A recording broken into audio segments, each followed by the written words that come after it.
Good morning guys! Nagluto ako ng juvie rice. Yung finished product na tuyo siya, dry, tapos mayroon ng ingredients sa loob. Tingnan, ipakita ko sa inyo ha. Yan. Yan ang juvie rice. Tapos, ito siya. Yan.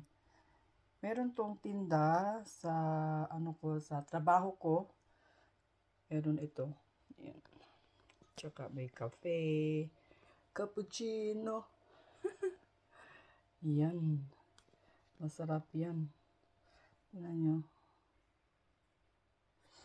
May mga ingredients siya daan. Kailangan siya ng 800 ml na tubig.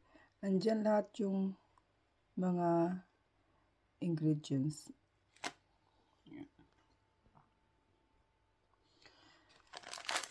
Sabi ko, naku, ang 800 ml. Naku, dami naman. Magsasabaw ito. Instead na tuyo. Hindi pala talaga. Kailangan niya ng 800 ml na tubig. Yan. Para maluto siya. Yan. Okay.